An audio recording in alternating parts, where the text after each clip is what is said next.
Quiero presentar a la profesora Dafne Guevara. Es PhD, doctor. Ajá. Sí es, doctora en flauta. Imagínense eso. Bueno, ya algunos los conozco, ¿verdad? ¿Vas a dar este semestre Sí, o no? claro que sí. No sé si voy a dar. Ah, Bien, gracias al profesor Heriberto, un buen profesor. Ya me han echado buenos comentarios. El profesor me pidió hoy conversar con ustedes un poquito sobre la flauta, esta clase de instrumentación. Y pues yo he decidido quizá traer algunas otras variantes también de familia de la flauta. De hecho, consorts con la flauta. El consort es un grupo de instrumentos de la misma clase, pero que tienen diferentes tamaños. ¿Y por qué se hacían los consorts? Los instrumentos realmente fueron pensados para emular la voz humana. Y nosotros tenemos 4 o hasta 5 tipos de voz humana. Entonces, los más chiquititos representan las voces agudas, media, grave, esdrújulas, ¿verdad? Bien. Entonces, en la flauta, realmente, además del instrumento de percusión, son los primeros instrumentos que el humano utilizó conscientemente. Sobre todo se sabe que la raza de humanos, los neandertales, las cuerdas vocales no estaban desarrolladas y por ende construían flautas hechas de huesos de animales, y con esas flautas ellos iban a cacerías, y en las cacerías ellos se comunicaban a través de los diferentes sonidos musicales. En esos tiempos nada más habían los huesos con 3 huecos, entonces no producían tanto sonido. Esa flauta se va desarrollando, déjame ver si me acuerdo de mi clave aquí. Ajá. Se fueron desarrollando y más adelante se hacían ya de cuernos de animales cuando el hombre ya desarrolló el habla. Y es que tengo bastantes cositas. Y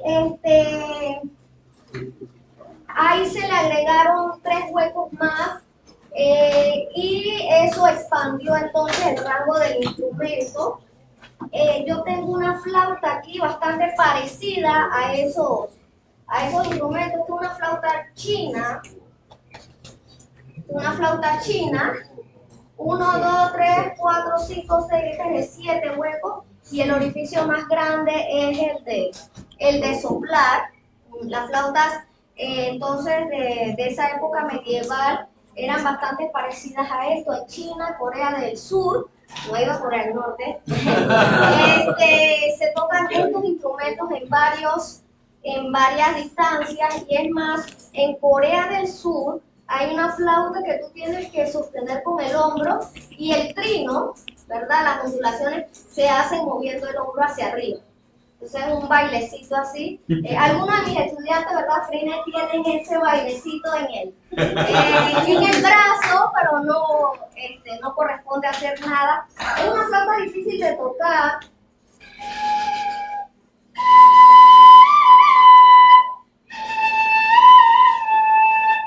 Son microtonales. Estos instrumentos son microtonales porque recuerden que en Asia también la música se desarrolla paralelamente, pero de forma diferente. Nosotros estamos acostumbrados al sistema europeo de tono, tono, semitono, tono, tono, tono, tono, semitono, ¿verdad? En Asia no, en Asia casi todo es un cuarto de tono, un octavo, medio tono. Entonces las distancias son diferentes, y por eso que estos instrumentos tienen una sonoridad diferente. Si lo puedo pasar, porque esto es una imitación de plástico. Ese no le va a pasar nada. ¿Preguntas hasta aquí? Entonces esa flauta, existen obras de compositores chinos. De hecho, esa se la robé al profesor Camacho, no le diga. Yo toco una obra con él china de percusión, y esta flauta me hizo aprender a tocarla. Es muy difícil de tocar, sobre todo porque el orificio es bien grande. El orificio es bien grande. y la resonancia es bastante limitada. En Europa, esa flauta de hueso se desarrolló a lo que nosotros llamábamos pífano. El pífano es igual de eso, pero un poco más corto, hecho totalmente de madera. ¿Qué pasaba con el pífano? El pífano solamente ejecutaba notas bien agudas, y no era muy resonante. A raíz de eso, durante el Renacimiento se tiene la idea de que en vez de ser tocado de manera vertical, ese pífano fuese tocado horizontal, fuese tocado de manera vertical, y ahí se desarrolla un instrumento que ustedes conocen bien, la flauta dulce. La flauta dulce, entonces, ¿cuál era la ventaja de la flauta dulce en el Renacimiento? Es que sonaba más. Y ya podían la gente tocarla más fácilmente, podían ir en esos tiempos, en vez de tener un DJ, tenían un cuarteto de flautas que sonaban esta música renacentista, porque en el Renacimiento la música se genera a partir de ritmos de baile. Entonces imagínense un reggaetón con Daddy Yankee, no sé quién conoce a usted, Toquilla, siempre le hizo una Toquilla, ¿verdad? Y ustedes bailando y ellos tocando todas estas danzas, ¿verdad?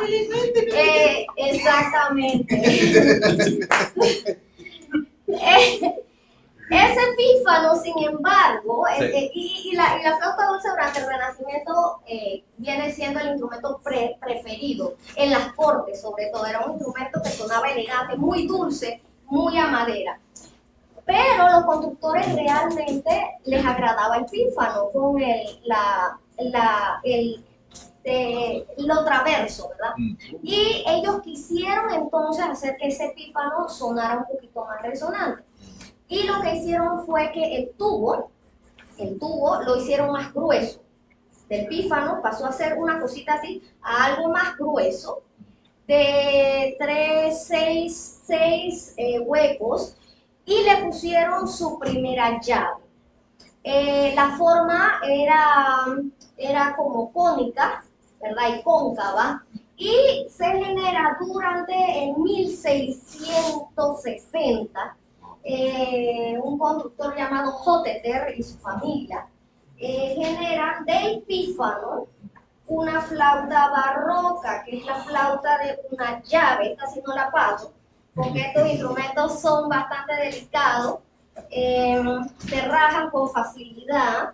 Esta es una imitación de palanca. Palanca era un modelo muy importante durante el barroco.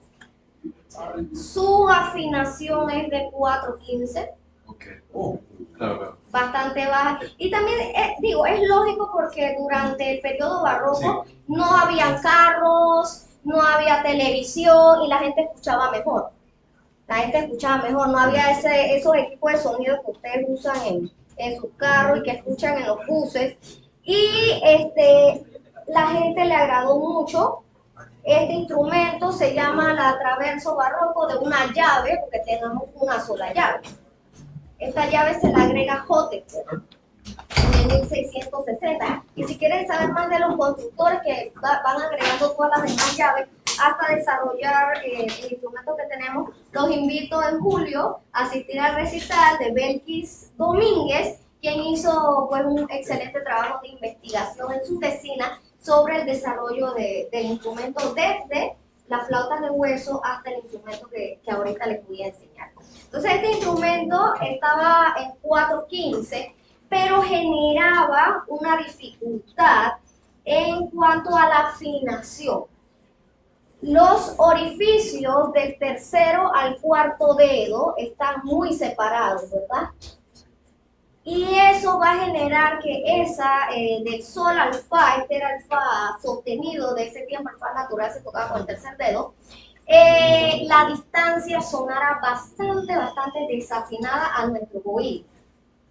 Y eso más adelante se va a remediar abriendo más huecos, para que los huecos sean simétricos, ¿verdad?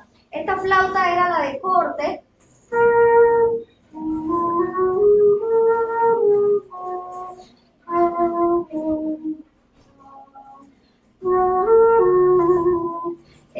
Y esa era la sonoridad. esa es la máxima sonoridad. Por eso eran instrumentos da cámara. Claro. Porque se tocaban en las cámaras del rey, y las cámaras del rey eran salones como este, no más grandes que este, y eran siempre acompañadas por un clavecín. No sé cuántos han escuchado un clavecín en vivo, pero la sonoridad no es mucha, entonces era algo bastante íntimo. Y en este instrumento, la madera, y eso pues los que tocan flauta lo sabrán, este instrumento no vibra, por más aire que uno le eche.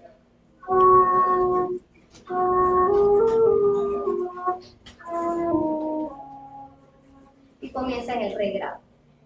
Que en verdad yo estoy tocando un re grave, pero la sonoridad es de do. Es un intro por el 415, por la afinación, exactamente. Y es bien difícil, inclusive para los oídos actuales. Yo he tocado piezas con esta flauta y yo estoy leyendo un re y me suena do, entonces eso genera, hay que acostumbrarse muy bien al timbre de este instrumento. Maestro, Ajá. sí, entonces tenemos, sería una afinación más cercana al bemol. Ajá, bastante baja, sí. Claro. Sí, casi un tono completo hacia abajo. Sí. Y el 415. Sí, es casi un tono completo hacia abajo. Casi un tono completo.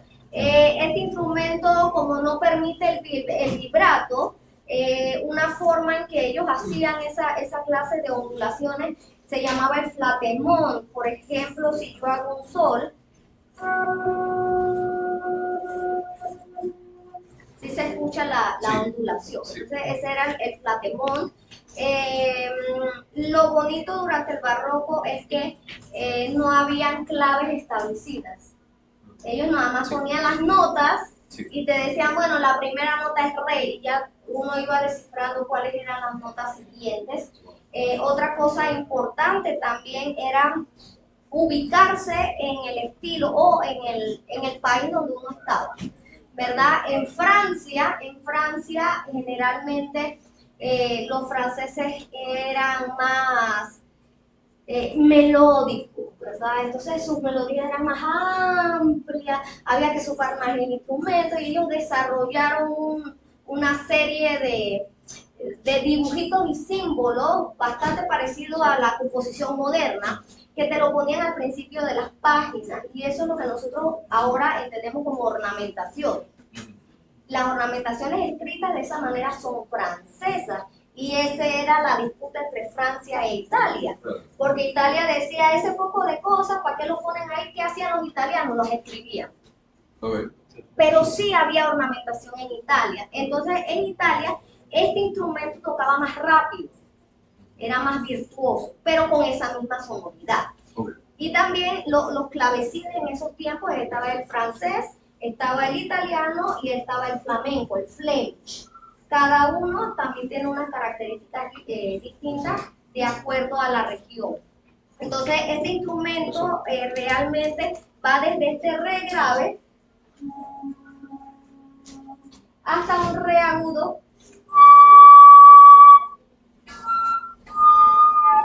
Ese es el mi. Y de ahí se vuelve bastante inestable el fa y el sol. Y es bien curioso porque nosotros tenemos en el repertorio de la flauta un compositor, bueno, en todos los instrumentos un compositor que yo no sé si ustedes conocen, pero tuvo 20 y tantos hijos. Sobrevivieron como 5 hijos. ¿Ustedes saben quién fue ese? Un Juan Sebastián algo, ¿verdad? Bueno, Juan Sebastián Bach, y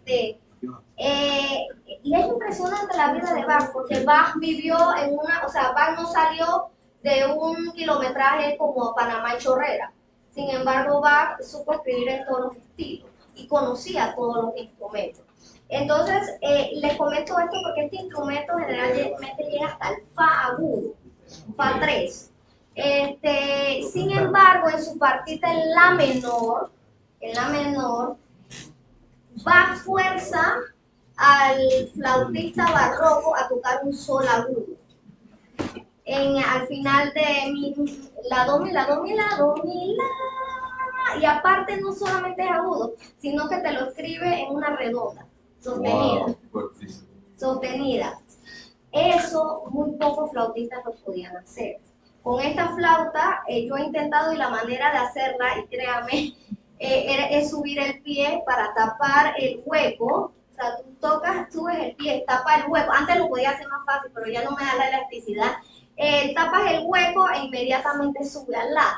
Pero en esos tiempos, en los 1600, era más fácil, bueno, no era más fácil, había gente que lo podía hacer.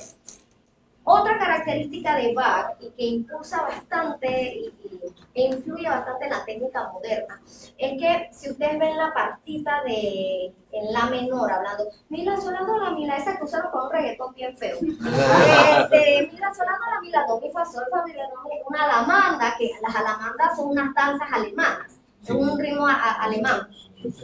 Esa alamanda no tiene el flautista donde respirar. No tiene, imposible. Y busquen la partita de la. Usted dice, pero ¿dónde respira? Y uno tiene, o sea, somos humanos y tenemos que buscar entonces en base a los motivos. Sin embargo, recientes investigaciones de los eruditos de Bach indican que en los tiempos de Bach, o sea, en 1600, habían flautistas que eran capaces de hacer la llamada respiración circular. Entonces Bach había visto a uno y él pensaba que todos podían hacer eso, ¿verdad? Bach siendo el genio que era, y digo, si este tipo no tiene problema, no respira, era como que Niji que dice que tiene el récord de la nota más larga, mentira, es respiración circular. Claro. Entonces Bach dijo, pero si este puede, todos pueden. Entonces escribe esa alamanda como si realmente estuviera escribiendo para el clavecín. Y es imposible, es imposible hacerla sin respirar, pero también entonces se tiene ya el conocimiento de que sí habían virtuosos y que sí era posible desde la época barroca realizar una técnica que ahora llamamos extendida o moderna, que es la llamada respiración circular. Entonces es bien curioso, bien importante. Este fue el instrumento preferido de las cortes, era tan preferido que Federico el Grande, que empleó a Carl Philipp Emanuel Bach, el hijo, como el tercer hijo de Bach en su corte, era flautista. Y eso también es muy importante porque es Federico el Grande con Carl Philipp Emanuel Bach y Quantz, el famoso Quantz, Johannes Quantz, quienes durante el periodo barroco aumentan o extienden el repertorio flautístico. Obviamente este señor les pagaba bastante. Claro. Y hay una anécdota también con Bach, porque Bach, Telemann, Quantz, toda esa gente se conocían, era como, no sé, Daddy Yankee, Bad Bunny y Anuel. ¿Verdad? Era eso. Imagínense eso. Miren que Bach era tan amigo de Telemann que le puso a Carl Philipp Emanuel Bach, Philipp de nombre medio, por Philipp Telemann. Y además Telemann era el padrino de Carl Philipp Emanuel Bach. Entonces ustedes, era una mafia realmente. Y Quantz era el mejor maestro de flauta que existía. Entonces se conocían y por eso Federico el Grande se creía la gran cosa. Tanto así que cuenta la leyenda que en una ocasión va a conocer, a visitar a su hijo en la corte de Federico el Grande. Viene el gran Bach, dice Federico el Grande, y le arma toda una cena, y en esa cena comienzan ¿qué van a hacer? Lo mismo que hacen los jazzistas en los tiempos actuales, llamear, ¿verdad? Pero imagínense el llameo con Juan Sebastián Bach, y le decían a Bach, vamos a hacer invenciones, vamos a escribir fugas, y toda la gente borracha, porque en esos tiempos tomaban bastante, hago una fuga con 3 notas, iba a 3 notas, bueno, a la misma fuga, a 2 voces, y 3 voces, y 4 voces, y Federico el Grande le dice a Bach, bueno, yo quiero que ahora tú me hagas una fuga a 6 voces en estos momentos. Y Bach dice, oye, estoy cansado, y Federico el Grande tiene la gran osadía de hacer un pequeño bullying a Bach. Ahora, Bach siendo Bach, una persona que yo amo tan vengativa, lo piensa, ¿verdad? Y dice, ay, este tipo me quiere molestar. No, pero yo te voy a hacer un regalo. Te voy a hacer de Bach. Se va a su casa y escribe la música del ofertorio, la gran música del ofertorio. Esa música o esa obra musical tiene bastantes fugas. Y al final Bach escribe un trío sonata, o sea, flauta, clavecín y un cello o un trombón, sacabuche en esos momentos. Pero Bach recuerda el bullying que Federico el Grande le hizo y escribe un trío sonata imposible de tocar para Federico el Grande. Y en ese trío sonata incluye notas agudas, que ya sabemos que era imposible. Y Bach viene otro día y le dice, bueno, aquí está tu regalo, ¿verdad? Tócalo para nosotros. Y hasta ahí llega el cuento, nunca lo tocó, pero está ahí. Entonces, este instrumento era el predilecto. Se le van poniendo más llaves durante el clásico, se le van poniendo más llaves, se le adhieren más llaves, hasta que se crea, en el 1820, hay un constructor alemán, de más o menos la edad de ustedes, 20, 22 años, 21, que se llamó Teobaldo Bohm. Ahora, Teobaldo Bohm era un chico muy curioso y le gustaba leer mucho sobre construcción de flauta. Y él leyó en unas patentes de la flauta, porque a esa flauta se le van poniendo llaves, que un tal Nolan había inventado un sistema de poleas en llaves. Entonces, durante los años 1820-26, Teobaldo Bohm decide agarrar esa idea e incorporarla, y no solamente eso, se dio cuenta de que este tubo y el material impedían que el instrumento resonase más. Entonces, ¿qué él hace? Él va a cambiar esta forma cónica, es cónica porque parece un cono, ¿verdad?, a una forma más cilíndrica. Va a abrir huecos en medio de las llaves para disminuir las distancias y así poder afinar el instrumento. Y en ese tiempo la metalurgia se comenzó a desarrollar muy bien. Entonces él decidió cambiar el material de madera a latón o plata. Eso te permitió que el instrumento resonase mucho más y que el instrumento emitiese varios diferentes timbres o colores.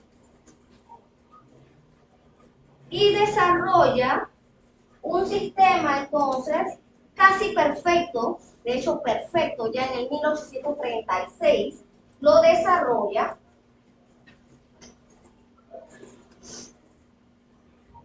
La flauta de 16 llaves ahora, ¿verdad? Y el sistema de poleas de Nolan consiste en que, por ejemplo, si yo presiono una llave, no se presiona únicamente esa llave, se presionan otras llaves conjuntas. Si yo presiono esta otra llave, por ejemplo, si ven que baja otra, la de acá, ¿verdad? Entonces, eso permitía que el instrumento ahora fuese cromático, porque este instrumento no es cromático.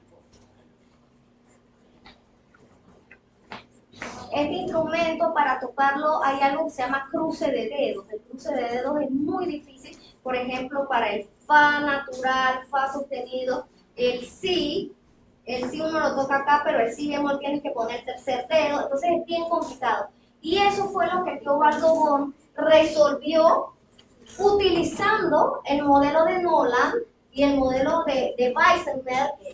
Ya desde el Renacimiento venía diciendo el pífano se puede hacer cromático y nadie le creía. Entonces fueron casi 300 años después que Teobaldo Bohm dice, oye, vamos a poner todo junto, y desarrolla este instrumento que ustedes tienen ahora. Este instrumento en el 1846, Teobaldo Bohm vende la patente en Londres a Clay Rosar, en París a Louis Bot y en Francia a Rudal. Esas patentes entonces querían decir que ellos tenían permiso ahora para construir este tipo de instrumentos. En el 1848, ese instrumento llega al Conservatorio de París. Pero no fue fácil, porque existían otros modelos de flauta con otros sistemas que no eran buenos. Recuerden, esto era un negocio. Todos querían vender su patente, todos querían vender el instrumento. Y habían tantas patentes y tantos modelos de flauta que el Conservatorio de Francia decide hacer un gran concurso. Y en ese concurso, la gran ganadora fue pues la patente de Boy. Se introduce entonces la flauta de Boy al Conservatorio de Francia con profesores que ni siquiera sabían cómo tocar ese instrumento. Como por ejemplo Altés odiaba este instrumento, sin embargo, se vio obligado a desarrollar un método, ¿verdad, Friné? ¿Cómo se llama el método que usamos? ¿De Altés? Ay, Dios mío. Sacha, ¿cómo se llama el método? El método para la flauta de Altés. Sin tocar este instrumento, él tiene que desarrollar y enseñarle a los estudiantes cómo tocar este instrumento. Más adelante, Taffanel y Gobert entonces desarrollan el arte de la técnica del instrumento y Moïse, el gran Moïse, entonces desarrolla la sonoridad de este instrumento. La única modificación que tenía este instrumento se hizo en el 1850 y lo hace Brichial, uno de los mejores amigos de Théobald Bon, en el cual él adhiere solamente esta llave que está aquí, que es la del si bemol, que nosotros conocemos como la llave de Brichial. Ya para 1960-70, pues como los compositores comenzaron a idear cosas bastante locochonas, obligaban al flautista a tocar más abajo de un do. Esta flauta era con un do. Esa es la extensión de Ajá. Entonces para el 1960-70 obligan entonces los compositores y sus nuevas ideas, obligan a los constructores a extender el instrumento, esto pesa más, y agregar esta llave extra que es la llave de si grave. Antes, en 1950, 60, por lo menos si ibas a tocar algo de Toru Takemitsu, ellos hacían la misma técnica que yo hago, ¿no? Alzaban el pie y el instrumento inmediatamente se acorta más y permite que salga las notas hacia arriba, extendidas. Entonces, eso también hace esta extensión, resuelve esto. Por lo tanto, ya vieron que desde el barroco, la nota más grave era re, do, si, se le agregan dos notas hacia abajo. Y hacia arriba, este instrumento es capaz de... re sostenido, mi, ese es re 5, si no me equivoco, mi 5 por allá arriba, el de arriba. No. Está muerta. No sabía que se no sabía. Sí, el de más acá arriba. Sí. El de por allá, 5, 6. 6. Re sostenido y mi. Nosotros hacemos mi. Yo nada más llevo hasta un mi. La gente con esfuerzo y mucha más práctica está llegando hasta fa sostenido y sol. Fa sostenido y sol. Entonces, eso es en cuanto a este instrumento. Ahora bien, este instrumento va desde si, el si debajo del do cero, del do central. Entonces, desde este sí. Entonces, se recurre durante también los 1950 a la idea de los consortes. Y desde ya Beethoven venía pensando en un instrumento que tocara el re ese que yo acabo de hacer en el tiempo de Beethoven no se tocaba, y se comienza entonces a inventar instrumentos de la especie del traverso, pero más pequeños, como un pícolo. Y el pícolo en la novena de Beethoven, además de esperar 40 minutos, nada más para tocar re, mi, fa, mi, re, do, si, do, re, todo, sí, el picolista espera 40 minutos nada más para tocar eso. Sí. Y el instrumento ahí. Entonces, este instrumento sí, no sé por qué dicen que es ruidoso, debe ser porque la gente le echa mucho aire, pero este instrumento entonces resuelve quizás la deficiencia que tiene la flauta en do, se llama la flauta en do, de irse hacia arriba y entonces así se extiende hasta el registro 6 y 7. Ay, escucha. Hasta ahí yo no tomo mucho pico. Y el fa do.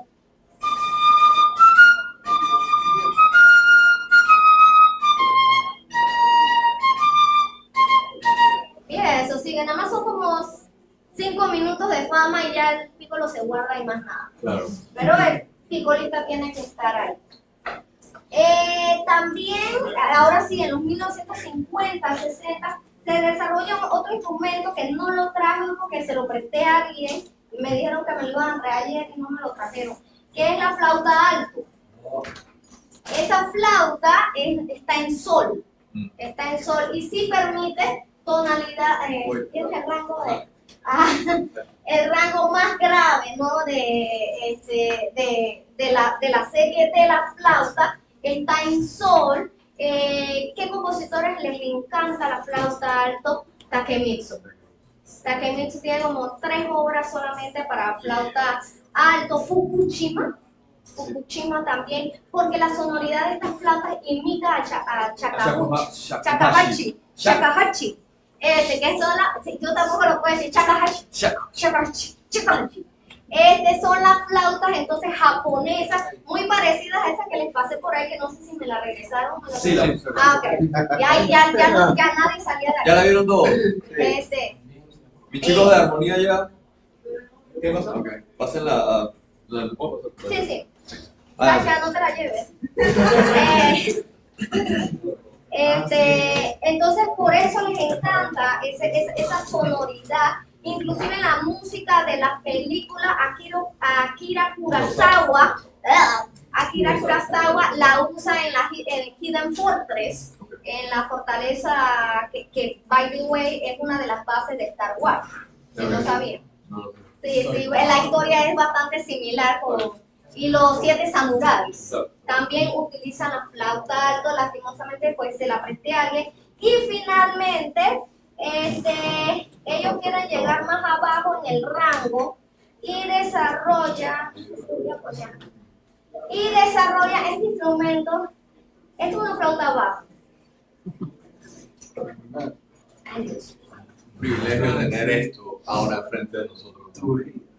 Sí, hay unas que las hacen con tubos de PVC para los niños, porque los niños mojan todo. Y luego los búhos ahora fabrican flautas de plástico para niños, increíble. Yo le digo a mis niños de 5 o 6 años, a los papás que compren eso porque ellos pueden practicar hasta debajo de la regadera. En serio. Yo estoy impresionada con las búhos, pero así mismo cuesta. Este instrumento pesa, yo no lo toco, yo se lo doy a mi estudiante más grandote que mide como un 80, un 86, por ahí anda Jorge. ¿Verdad? Tú sí lo has visto, ¿verdad? Lo demás, nadie más quiere tocar eso. A Julio siempre le duele la mano cuando la toca porque es un instrumento bien pesado.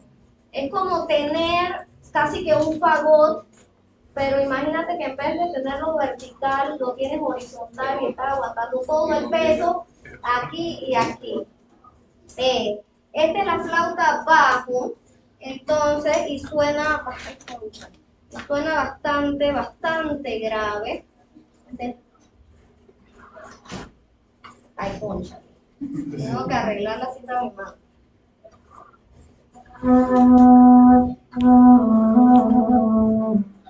Etcétera. A mí siempre me duele la mano, mire que mi mano casi que está extendida alrededor del instrumento. Yo no llego mucho, pero mis estudiantes sí.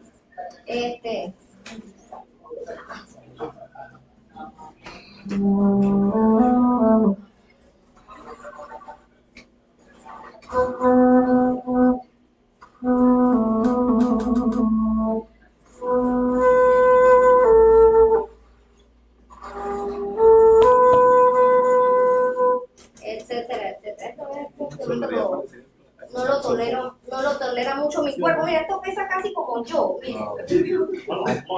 Bueno, para arriba. Es difícil controlar el cuerpo y tratar de soplar un instrumento que pesa casi la mitad de tu cuerpo. Mira.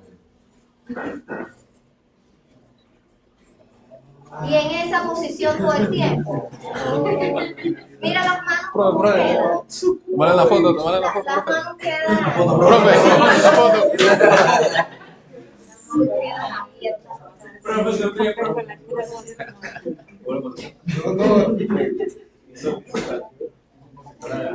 Wow.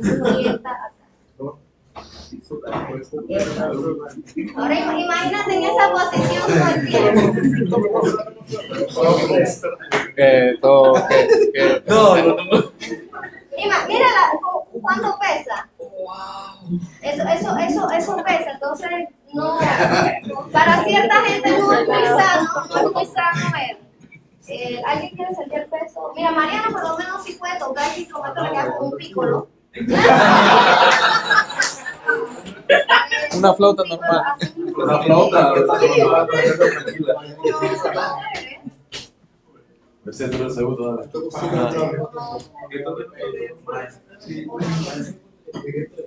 Mira que se ve diferente, porque es alto. No le pesa nada. Sopla.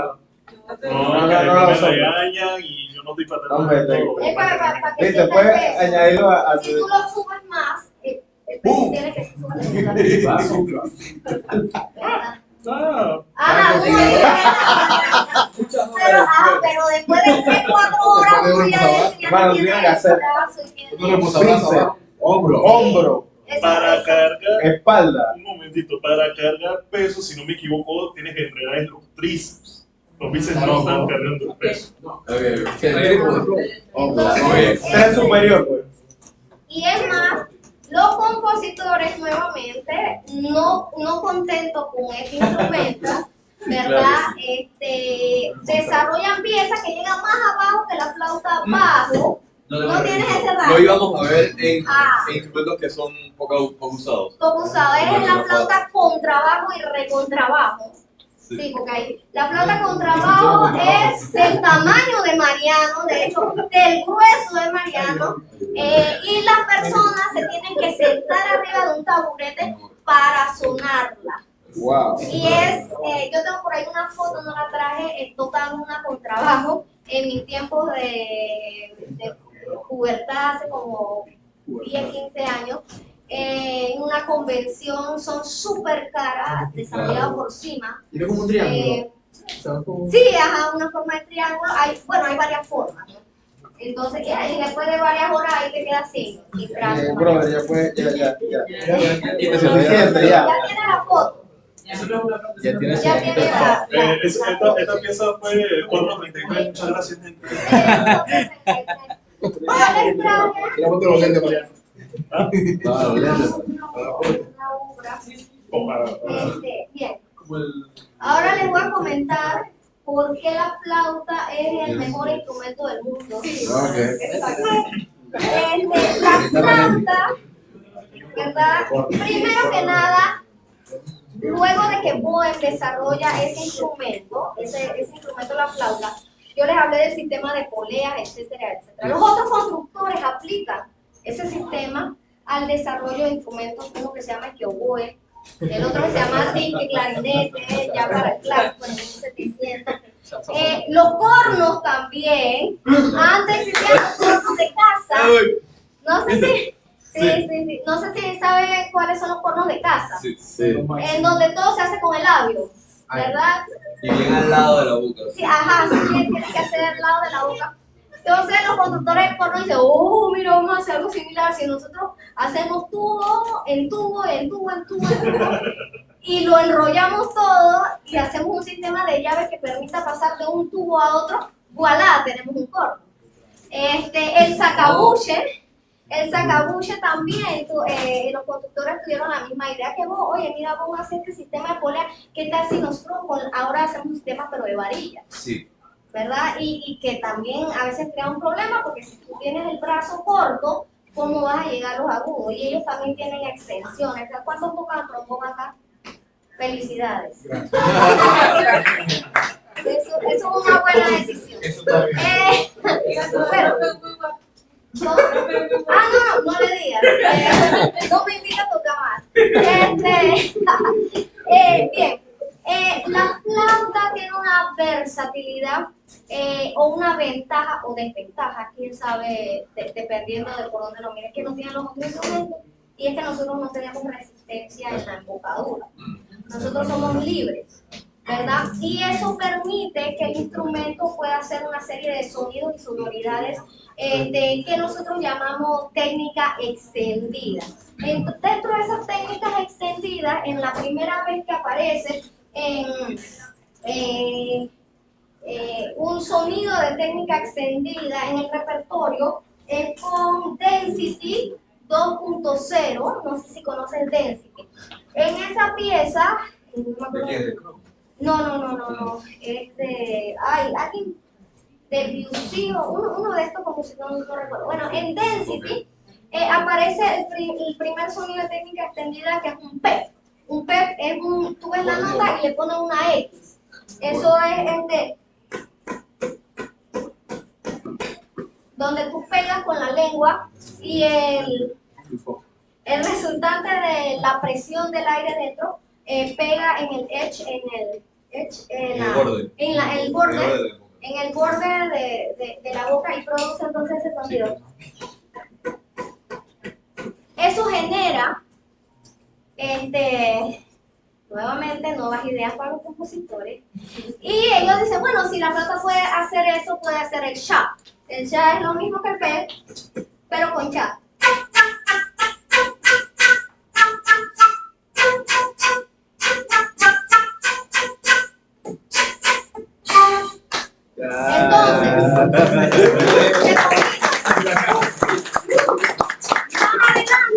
Más adelante, los compositores nuevamente dicen, bueno, pero si la flauta es libre, puede hacer beatboxing, ¿verdad? Y existen piezas de beatboxing.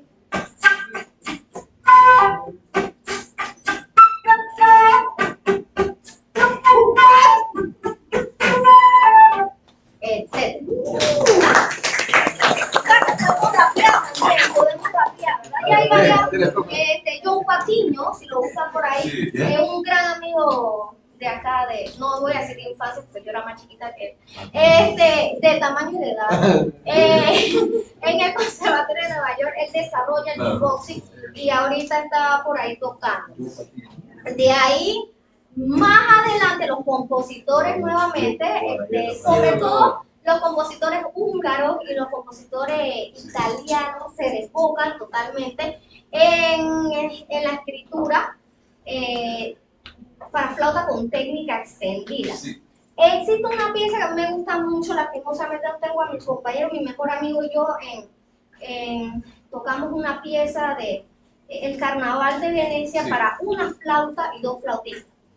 En esa pieza, pues alguien sopla por este lado y la otra persona sopla por este otro lado. Y produce también otra sonoridad. En una sola.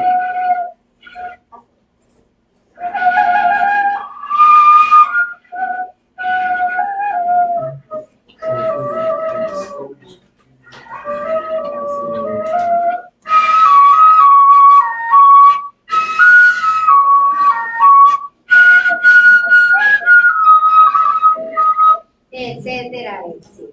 Entonces, en esa pieza, si alguien la toca, de los flautistas, tóquenla con un amigo que se lave bien los dientes.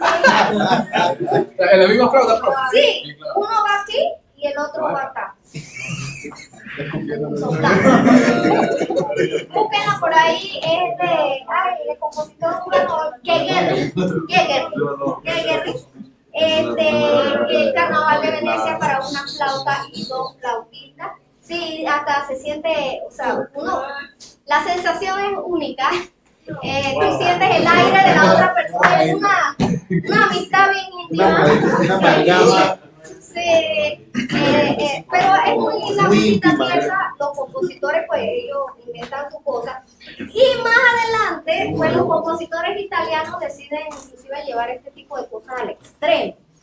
Tanto así, ¿ustedes conocen qué es un órgano? ¿Cuántos pentagramas leen en el órgano? 4. 3 o 4.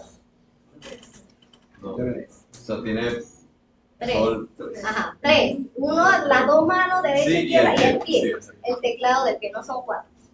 Bueno, los compositores italianos y otros compositores de más del norte dicen, bueno, pero si la flauta tiene una mano derecha, mano izquierda y tiene labio, la flauta puede tocar 3 pentagramas.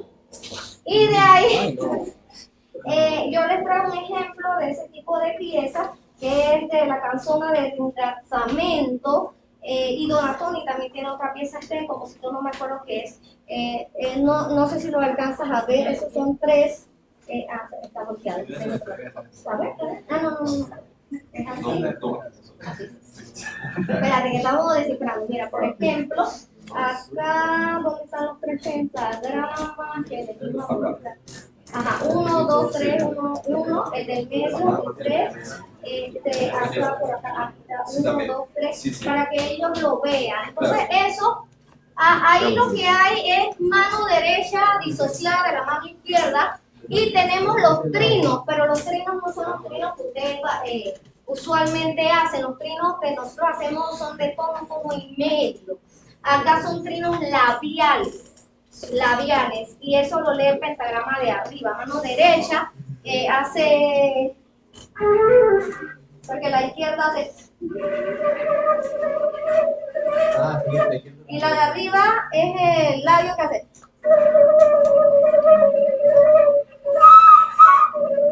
Etcétera, etcétera. Eso se extiende como por 1 hora, parece una tulivieja, me decía el celador de mi escuela cuando tocaba la pieza. Es muy complicada. A nosotros nos enseñan a tocar por coordinación de las manos con el labio, pero ahí lo que el compositor te dice es que eso es una técnica. La virtuosidad aquí radica en la disociación de toda idea,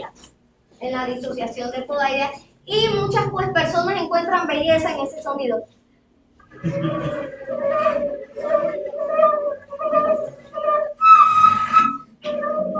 Etcétera, etcétera, etcétera. Esa es una oda al silencio. Se llama la canzona di ringraziamento, la canción del agradecimiento al silencio. Y ya ven lo que escriben, el que tuvo la oportunidad de ver cómo escriben. Los compositores a veces se desbocan y somos los intérpretes más los constructores los que tenemos que satisfacer los caprichos de aquellos que escriben, ¿verdad? Y más luego del 1800, porque ahí se crea la idea ahora del el compositor que es compositor. En los tiempos de Bach, por ejemplo, ellos sí tocaban el instrumento y componían, pero ahora ya no. Entonces, usualmente los compositores trabajan con algún especialista del instrumento, que es el que le dice, no, eso no puedes poner, eso no lo puedes poner, porque eso no se puede. Hay trinos que no se pueden hacer, cosas muy imposibles de hacer. Otras cosas que han inventado ahora es tocar la flauta sin el cabezal, y ese otro sonido es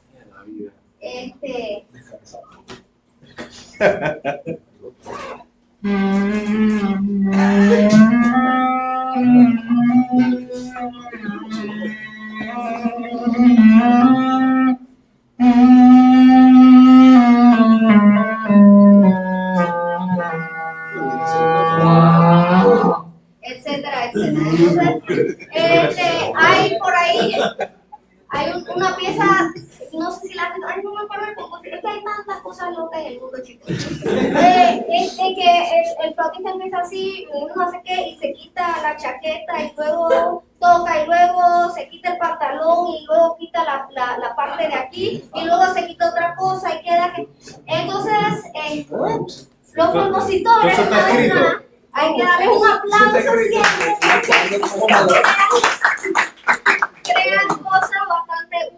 nosotros también hay piezas en que estás cantando, porque también existe en la técnica lo que se llama el Sí. frulato, no sé si viene Sí, acabamos de hablar. frulato. Flutter. Hay dos formas en que el flautista, mira, esto es diferente a los clarinetes y otras cosas, ¿verdad? Generalmente los oboístas el frulato no lo dominan el de lengua, pero ellos no saben, no le digan a los oboístas, que existe también el frulato de garganta. Yo creo que todos podemos hacer. Ni siquiera gárgara. Ese es un tipo de frulato y el otro el que viene de la lengua. Entonces, nosotros lo usamos dependiendo en el registro grave. Usualmente yo utilizo de garganta, porque requiere que la garganta esté más abierta para este sonido, por lo menos un sol.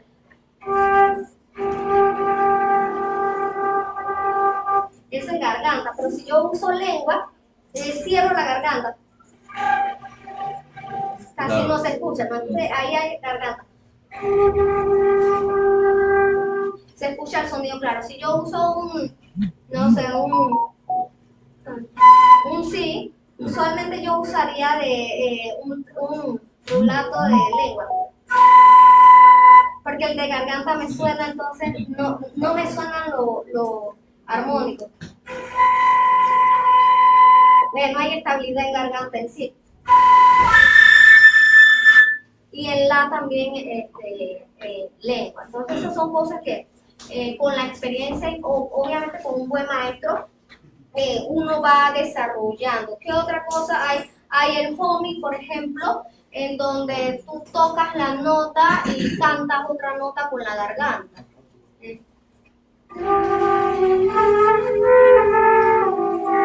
Ahí hay bastante garganta, pero si yo bajo la garganta un poco y agrego más sonido, suena más diferente.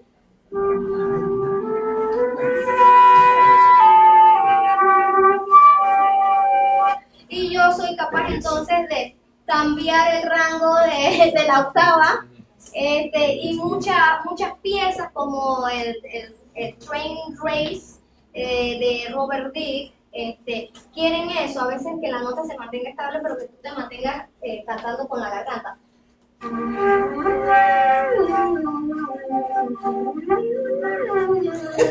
Etcétera, etcétera, ¿verdad? ¿Qué más existe? Puedo soplar con la nariz, no mentira. Sí, ¿verdad? No le idea, ¿verdad? ¿Qué más? Técnica extendida. Los trinos no son extendidos. Pero podríamos mostrarlo. Trinos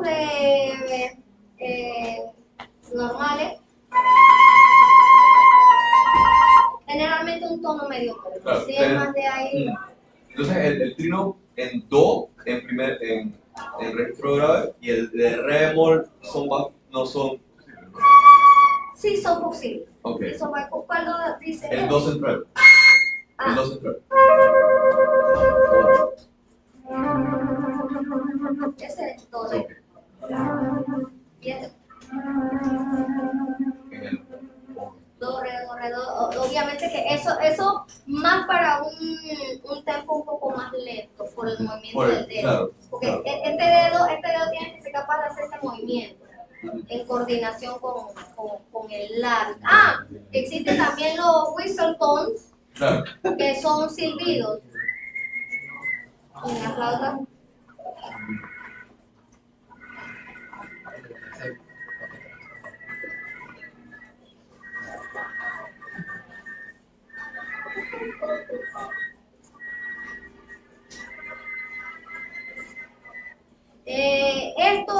Este tipo de técnica, yo sí aconsejo que sea cuando el instrumento es solo, Claro. solita. Yo en estos días alguien me llamó, me dijo, necesito que venga a la orquesta para que toque whistle tones, pero con orquesta entera. Dije, primero, ¿cuánto me vas a pagar? Y ya por ahí, ya después. Depende de eso. De eso, y segundo, es muy difícil porque si tienes a la orquesta tocando sobre ti, un whistle tone no se va a escuchar, a menos que esté amplificado. Entonces, usualmente no se da. Sí, claro. Jóvenes, preguntas para la maestra Daphne. por favor, que ya vamos a estar terminando la clase, me gustaría que ustedes sean las preguntas que quieran sobre el el café de instrumento. Starbucks. Y eso es lo que me van a preguntar. ¿Cuál café en específico? Me gusta el café. Ok. No, pregunten, ¿qué quieren? ¿Cómo se llama la quena peruana? ¿La qué? La quena peruana. La quena, sí, es ¿Tienes bastante parecida. No tengo tanta plata. Pareciera, pero la universidad no me paga café y la gente en la Católica no me llamó para el concierto. Entonces Oh, no. A ver, algo más. Digo, vamos. Un especialista en el instrumento. Ajá, a ver. ¿Cómo utiliza las melodías para los diferentes periodos? Uy, ahí estás hablando de estilo. Sí, Ajá. Pero ¿qué quieres por específicamente? ejemplo, la diferencia entre el clásico y algo más romántico. Ok, clásico, romántico y barroco. Primero que nada, en el barroco, si vas a pensar en barroco, tienes que pensar en los medios tonos. Los medios tonos son la base del barroco prácticamente. Por tanto, la ornamentación es muy importante que se enfatice, generalmente por el tipo de instrumento que existía en ese tiempo, por ejemplo, en la flauta. Una de las cosas importantes para nosotros es no vibrar mucho la nota. La nota, ¿por qué? Porque el instrumento, y ya estamos hablando de una interpretación históricamente informada. Este instrumento vibra mucho, ese no. Entonces tú tienes que producir el sonido de madera en flauta. Cuando se llega al clásico, por lo menos con Mozart, tú también tienes que pensar que Mozart todavía, a pesar de ser, ok, y otra cosa, en el barroco el contrapunto es muy importante, o sea, la mezcolanza. Para el clásico ya tú tienes los estilos galante, el Sturm und Drang y el estilo, el de Sipi Bach, que es el estilo empinzán, no sé cómo traducir ese sensible, el estilo sensible. Entonces, en el clásico, la melodía entonces va sobre un acompañamiento básico, y ustedes conocen ese bajo Alberti, ¿verdad?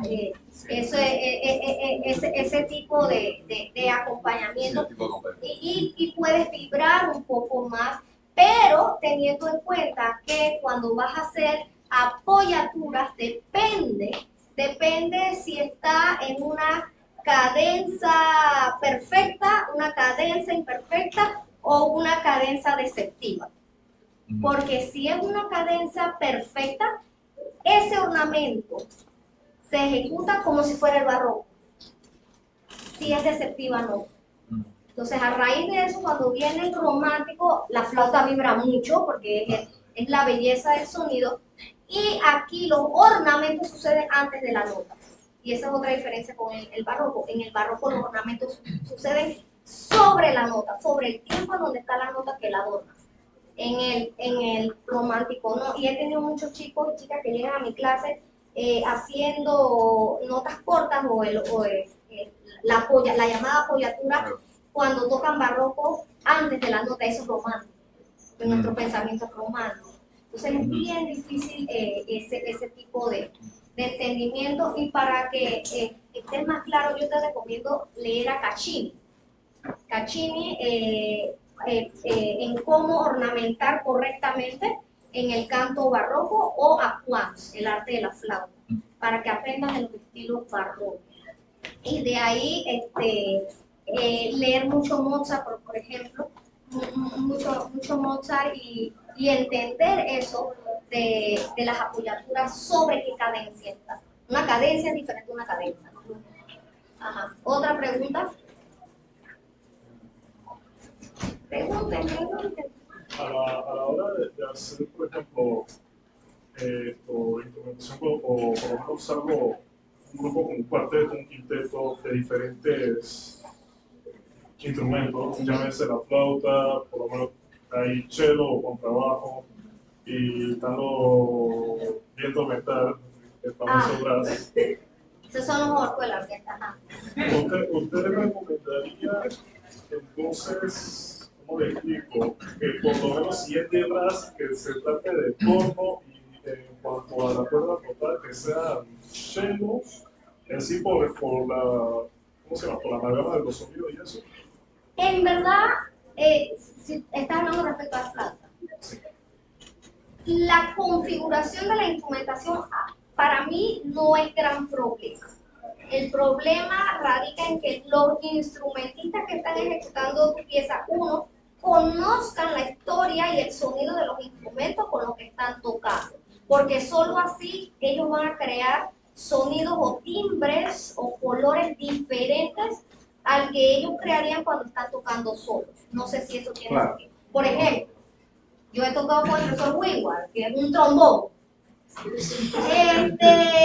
Y aquí es donde uno dice, bueno, ¿cuán flautísticamente puedo tocar yo con un trombón y cuán trombonísticamente puede tocar él con una flauta? Tenemos que ceder.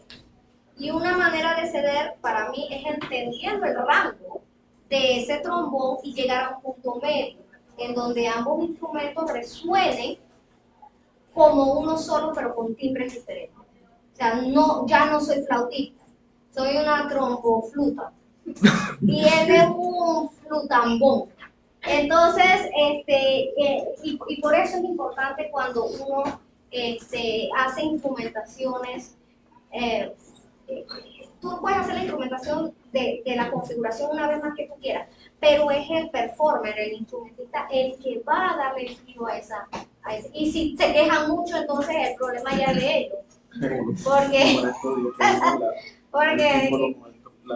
Porque sí, con una tuba en estos días el profesor Valentín tocó con Vanega, ¿no? Me como al pajarito, una cosa así, era una boa constrictora y un pajarito con el pico. Imagínense los dos extremos, claro. Pero eso es posible. Claro. Y tú como compositor, ustedes como instrumentistas, entendiendo los rangos. Por ejemplo, tú no vas a poner a la tuba a tocar o a sonar en su rango más sonoro cuando la flauta la tienes en el grave, que es su rango más débil. Entonces, ahí sí es problema del compositor o el instrumento. Ajá. Otra pregunta. No sé todavía si... Vamos a cerrar con esto. Una más, jóvenes. No me preguntes si voy a dar metodología porque no sé. Pregunten. ¿No quieren saber nada más? Ajá, ahí atrás. Yo, así como para terminar un tema más, quizás no técnica, ¿tiene alguna anécdota que nos podría compartir sobre trabajar con compositores con la flauta? Uy, tengo bastantes. Oh, wow. Tengo bastantes, Una curiosa, sí. Ay, no es que los compositores son tan... Sí, hay bastantes. Por ejemplo, el profesor Camacho tiene una obra para flauta y percusión que se llama Feeding the Farmers y propaganda. Está en YouTube el video de nosotros. Eso fue grabado para el concurso de los reporteros. Estuvimos ahí haciendo. Y algo que nosotros como intérpretes tenemos que saber es que cuando uno trabaja con un compositor, su obra, hay que tener paciencia. Por ejemplo, había cosas en Feeding the Farmer que él quería que yo hiciera, pero yo le decía que era imposible. No, que es así, porque se ponen así, los compositores, es así, punto, le digo, no, o sea, tú no tocas flauta, Carlos, y obviamente él está tirando arrocito arriba, no sencillamente una obra donde tiene que tirar arroz, y le tira arroz a la gente, y todo eso, ahí, y hace una cosa ahí con una ceniza y una cosa. Ajá, y entonces, al final, el sonido que él quería fue producido, pero no de la manera que él quería. ¿Sí? Técnicamente.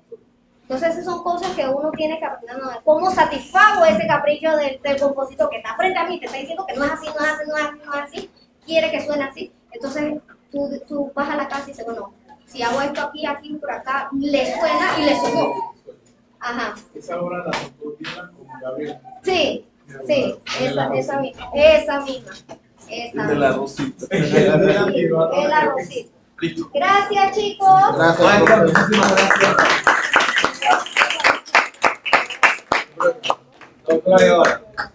Un privilegio tener la oportunidad de presenciar todo esto, aprender de una maestra de su instrumento.